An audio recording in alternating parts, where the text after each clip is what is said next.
Bismillahirrahmanirrahim. Alhamdulillah. Wassalatu wassalamu ala rasulillah. Wa ba'd. Allah subhanahu wa ta'ala berfirman di dalam surat An-Nur, Qul lil mu'minin yaghuddu min absarihim. Katakan, wahai Muhammad sallallahu alaihi wasallam, kepada laki-laki yang beriman, hendaknya mereka menundukkan pandangan mereka. Dan untuk wanita yang beriman, Allah subhanahu wa ta'ala berfirman, wa qul lil mu'minat yaghdudna min absarihin. Dan katakanlah, wahai Muhammad sallallahu alaihi wasallam, untuk wanita-wanita beriman, hendaknya mereka menundukkan pandangan-pandangan mereka. Dan ini perintah dari Allah subhanahu wa ta'ala. Tentunya perintah tersebut apabila dikerjakan akan mendatangkan kebaikan.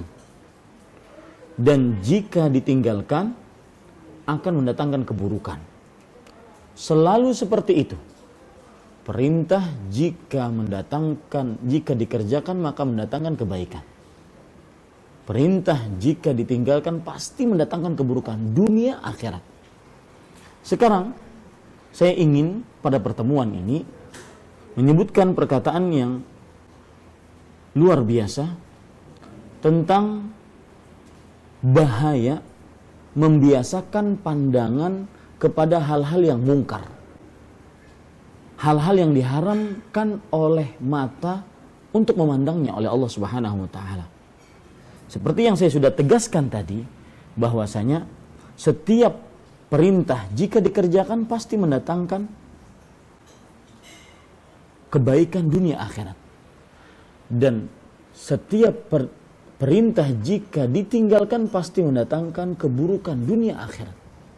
Begitu sebaliknya, keburukan atau larangan jika dikerjakan pasti mendatangkan keburukan dunia akhirat. Dan larangan jika ditinggalkan pasti mendatangkan kebaikan dunia akhirat. Kebalikan dari tadi. Saya tidak ingin berlama-lama. Coba perhatikan perkataan Ibnun Nahas rahimahullahu ta'ala di dalam kitab Tanbihul Ghafilin an A'malil Jahilin. Beliau mengatakan, qad taqumu kathratu ru'yatil munkarat maqam irtikabiha fi salbil qalbi nurat tamyiz wal inkar. Bahaya, subhanallah. Perhatikan baik-baik.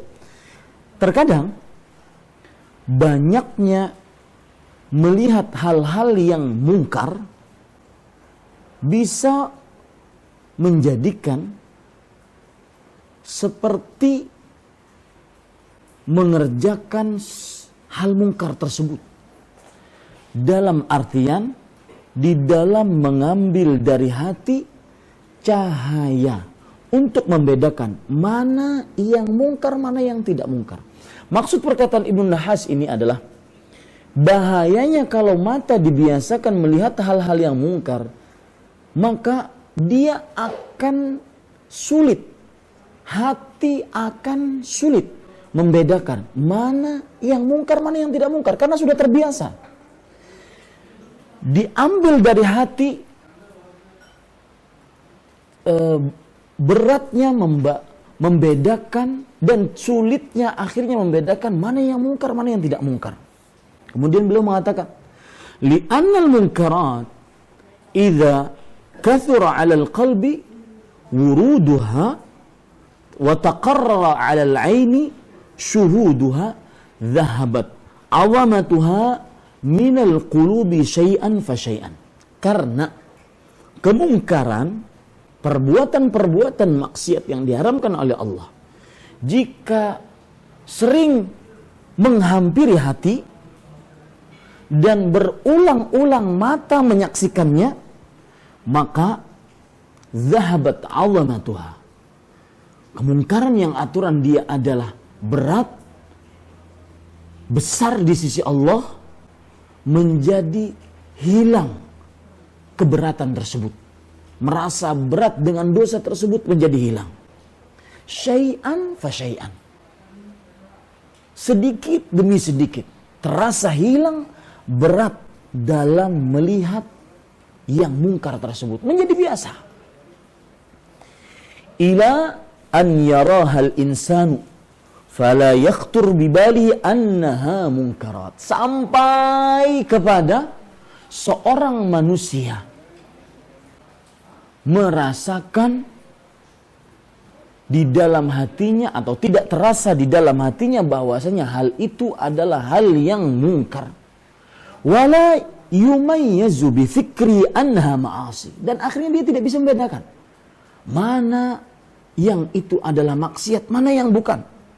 Lima ahdatha tikraruha min ta'lifil qalbi la. Karena sering berulang-ulangnya hal tersebut, akhirnya hati menjadi biasa.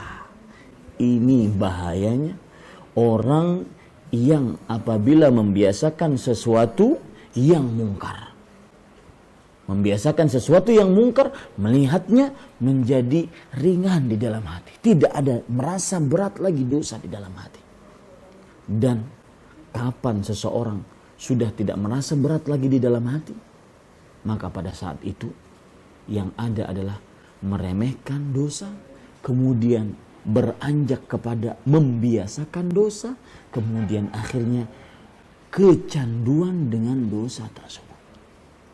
Jaga mata, jangan sampai hati Anda merasa terbiasa dengan hal yang mungkar. Akhirnya beratnya dosa diangkat dari hati tersebut, sehingga menjadi kecanduan saat melakukan maksiat. Wallahu a'lam.